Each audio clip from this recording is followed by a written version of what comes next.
Next topic is of Q meter. What is this Q meter means? It is giving the meter which measuring the value of the quality factor, that is abbreviated as Q meter, and this meter is also called as the Q factor. That by Q is going to be taken here. The Q factor is also called as a quality factor or else the storage factor, and it is defined as the ratio of power stored in the element to the power dissipated in the element. What is the quality factor or a storage factor means? It is the ratio of the power stored in the element to the power dissipated in the element, and it is the magnification provided by the circuit. And in another terms, it can be defined as the ratio of reactive to the resistance of the reactive element. Observe here, reactance to the resistance. That is one more way we are going to define our quality factor. Then for the inductive reactance, it is the ratio of the reactance is going to be XL divided by resistance is of R in terms of inductive. If I am going for in terms of capacitive, capacitance if it is connected, then reactance it is taken as XC to the resistance is of R. Like this it's going to be defined. Next, the Q meter is an instrument which is designed to measure the some of the electrical properties of the coils, some electrical properties of the coils and of the capacitors. For in such applications we are going to use of our Q meter. It is mainly in laboratory purpose we will be using of this our Q meter. What is the working principle of our Q meter? The working principle of the Q meter is based on the characteristics of a series resonant circuit. It depends on based on the characteristics of a series resonant circuit. The series resonant circuit has the characteristics that the voltage across the coil or capacitor is equal to the applied voltage times times the Q factor of the circuit. The Q factor of the circuit. This is the working principle. Here we will go with a small derivation.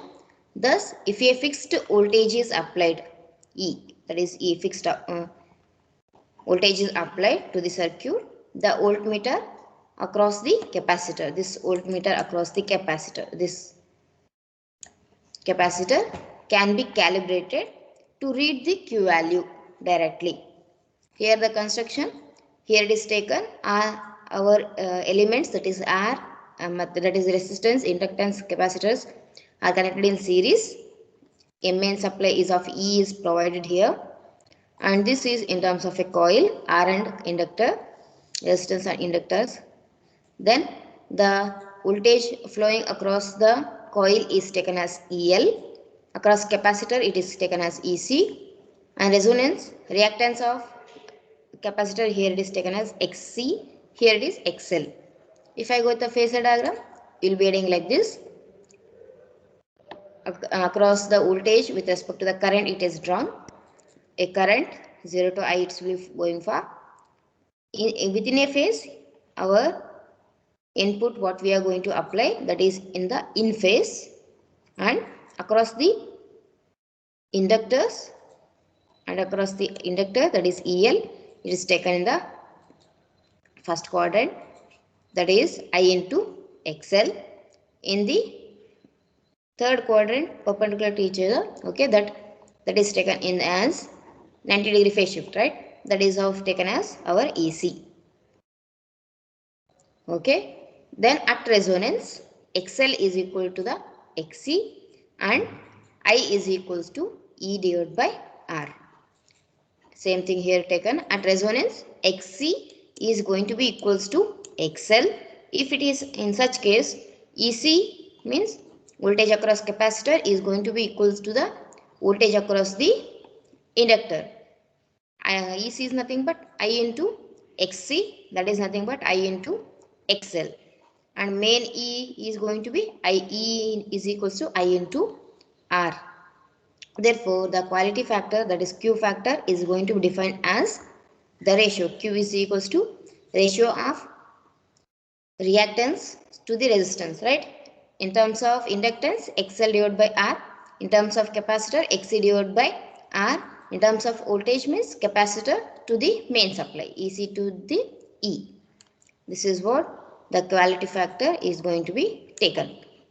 Then, if the applied voltage is maintained constant, E is maintained constant, and at known level, then a voltmeter across the capacitor, can be calibrated directly in terms of Q. In terms of Q, we can calibrate of that. Calibration means if there is an error, we have to reduce that error. I hope you remembered. Calibration of energy meter we gone through. The same thing we can done by using of this Q factor. And then in terms of a practical Q meter, what is it is consisting of? It is consisting of an oscillator, a variable resistance, here shunt resistance RSH, and multiply Q by the meter, that is thermocouple meter, where the voltage flowing here is of E. Then the unknown coil, that is across T1, T2 terminal is connected. It is having inductance, resistance, and stay capacitance, that is CD. It is connected. It's not connected, it will be within this only, within the coil only, that is going to be generated by based on the error what is going to be induced, that is CD. Then resonating capacitor, here it is connected, and voltage across here it is taken as EC, and it here circuit Q meter it is connected. Next, in terms of theory part, it consists of a wide range of RF oscillator, radio frequency oscillator, having a frequency range from 50 kilohertz to 50 megahertz. The oscillator frequency, what we are going to use in the practical way, that is of 50 kilo to 50 mega, we can choose of that.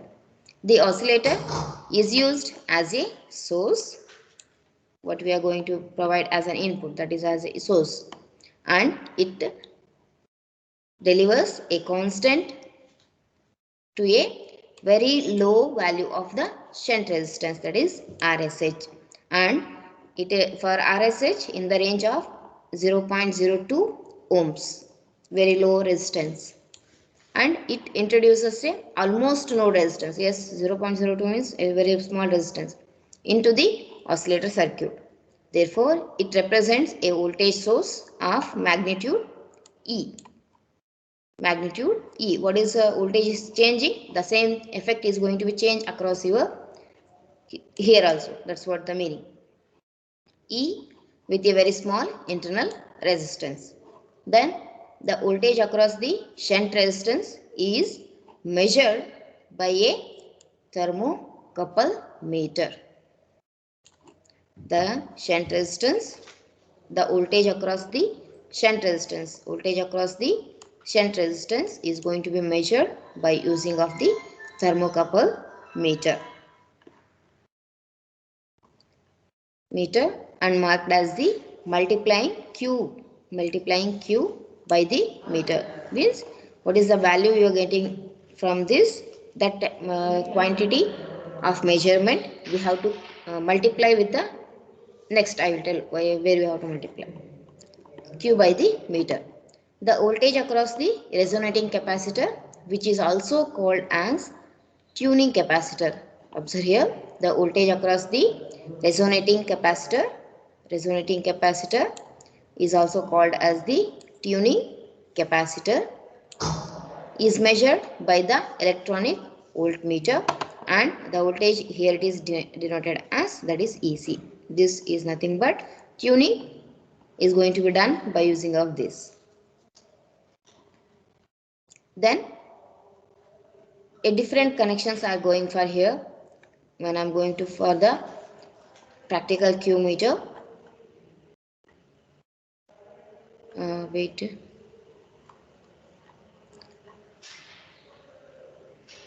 Okay, we'll go for here. I think a small. Okay, go for here. To make the measurement, the unknown coil is connected across the tuning testing terminals, that is T1 and T2. Here the testing terminals, here it is taken, that is T1 and T2. Okay, the circuit is tuned by using of the two methods we are going for. First method is of by setting oscillator, by setting the oscillator to a given frequency and varying the internal resonating capacitor. What we are going for in the first method, we are setting the oscillator to a given frequency, what is provided based on the application, and varying the internal resonating capacitor. That is one method. Next, by setting the capacitor to the desired value and then adjusting the frequency of the oscillator. What we are going for? Either we are going to change the oscillator frequency, or else we are changing the values of the capacitor. This is the tuning circuit we call this for, right? We can change of this, or else we can change of the oscillator value. Those are the two methods.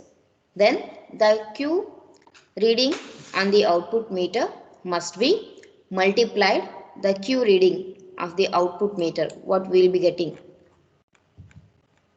here, what we will be getting in the output, that has to be must be multiplied by the index setting of the multiply Q by meter. That Q value we have to multiply there to obtain the accurate reading. Therefore, the Q reading on the output meter is called circuit Q. The output what you will be getting, that is called as a circuit Q, and because it includes the losses of resonating capacitor, voltmeter, and insertion resistor of the overall circuit. The output what you will be getting, it is having the losses of resonating capacitor of the voltmeter and the insertion resistors of the overall circuit. For that reason, here it is given the name as circuit Q, means it is including all the factors. Then the effect of Q value of the coil is higher than the circuit Q value. Make a point here. The effect of Q value of the coil is means testing where you are going for. Coil is higher than the circuit Q value. Then this difference is generally a very small and can be neglected. But when a resistance of the coil is relatively small as compared with the insertion resistance, this difference is dominant. When resistance is very small, then the inductance of the coil can be calculated from the known values of the frequency F and the resonating capacitor C, as L is going to be taken as 1 divided by 2 pi F whole square into C, that is in Henry, as XL is equal to XC. So we can write as 2 pi FL is equal to 1 divided by 2 pi FC. This is what you have to write the equations for this practical Q meter. Okay. Next, we will go with the different connections in the Q meter. There are in a direct connection, series connection, and also in the parallel connection. In the direct connection, it is same as the practical Q meter, means what we learnt in the now that is same. The process will be same. Okay. Practical Q meter of connecting a component across the testing terminals is called as the direct connection in the Q meter. The circuit is resonated by either adjusting the frequency or else tuning capacitor. Yes, adjustments you can go forward. Then the indicated value of Q is modified. Q value is going to be modified by setting of the multiplying Q by the meter.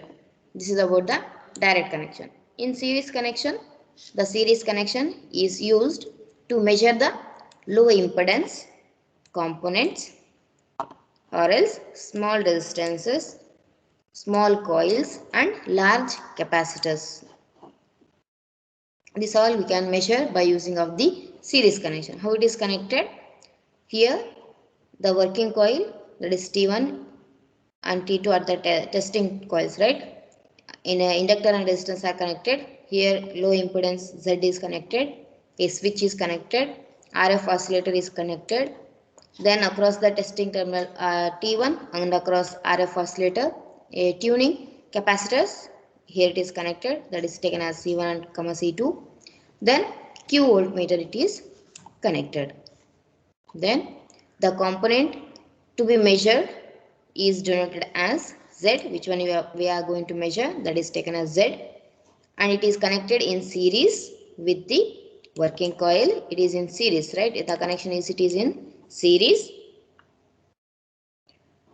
with the working coil connected across the testing terminals T1 and T2. This working coil is available with the instrument itself. The working coil within only it's there. And the switch S is called as a shorting strap. Okay, means when it is connected, a short circuit. It is open means open circuit, like that. Shorting strap is provided across the low impedance. Next, that is in terms of a series connection. When I go for the parallel connection, only change is observed here. Working coil is here, RF oscillator here. Instead of connecting a Z there, here we are connecting across XP, RP. This is extra connection is there. Now we will go with the for parallel connection. The parallel connection is used to measure high impedance. There we are going for low impedance, but here high impedance components such as high value resistors, certain inductors and small capacitors we can measure by using of the parallel connection. Then the unknown component is connected. The unknown component is connected in parallel with the measuring circuit. Therefore, next the unknown high impedance ZP. ZP is nothing but the whole XP with the RP, that is of your ZP. Has two components, that is XP and RP. Again, two measurements are higher here we are going to take. The first one is of when the key is not inserted. When key is this key, but it's connected. If it is not inserted, if it is not inserted means it will be working as a open circuit, right? When it is not connected, the high impedance is out of circuit. High impedance is out of the circuit. So without high impedance, circuit is resonated. Without high impedance, the circuit is resonated and the reading of the tuning capacitor C1 and Q meter Q1 are noted down. When it is done, we are going to measure about Q1 value. Tuning capacitor C1 is going to be used and we are measuring the Q meter value as Q1. Then the next case is of with key is closed. When key is closed, the unknown impedance gets connected in the parallel with the working coil. Again, resonance is obtained and the values of here it is going to be C2 and Q meter Q2 are going to be recorded. Two cases, when key is inserted, not inserted, and when key is inserted. For first measurement, for the unknown is out of circuit, so the omega L is equal to 1 by omega C1, right? We are going to measure C1 only here. C1. Therefore, Q1 is equal to omega L divided by R, that is equals to 1 divided by omega C1 into R. Then in the second measurement, the reactance of the coil, that is XL, becomes equal to the parallel combination of the reactance of C2 and unknown reactance XP. Then XL is equals to XC2 in parallel with XP, means XC2, this is what it's going for. It will be in parallel, both are connected in parallel only, right? Based on that parallel, therefore what I can write in the parallel connection means XL is equal to XC2 into XP divided by XC2 plus XP. When I go for XP is equals to omega L divided by 1 minus omega square L into C2, and XP is equals to, after solving this, you will be getting as 1 divided by omega C1 minus C2. Then if the unknown is inductive, when this unknown is inductive means we don't know what is this working coil, which one is off, right? Based on that we are assuming inductive. Then XP is equals to omega LP, therefore LP is equals to 1 divided by omega square C1 minus C2. When it is of capacitive, then XP is equals to 1 divided by omega CP, therefore CP is equals to C1 minus C2. Then in a parallel resonant, the circuit, the total resistance at the resonance is equal to the product of the circuit Q and to the reactance of the coil. Therefore RT is equal to Q2 into XL. Therefore RT is equals to Q2 XC1, that is nothing but Q2 divided by omega C1 we can write. Then the resistance Rp of the unknown impedance can be calculated from the conductances in the circuit. Therefore here in terms of conductance we can write as GT is the total conductance of the resonating circuit and GP is the conductance of the unknown impedance, and GL is the conductance of the working coil. In terms of conductance we can write as GL is equals to R divided by R square plus omega square into L square.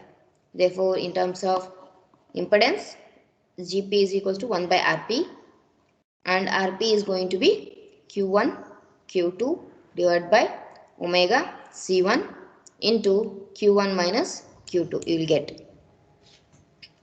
Okay, then Q of the unknown impedance can be obtained as QP is equals to Rp divided by XP. Rp we got from here, XP previously we got. So if I substitute, I will be getting as Q1 Q2 divided by omega C1 Q1 minus Q2 into omega C1 minus C2. Therefore QP is going to be C1 minus C2 Q1 Q2 divided by C1 Q1 minus Q2 will be getting. This is about QP value.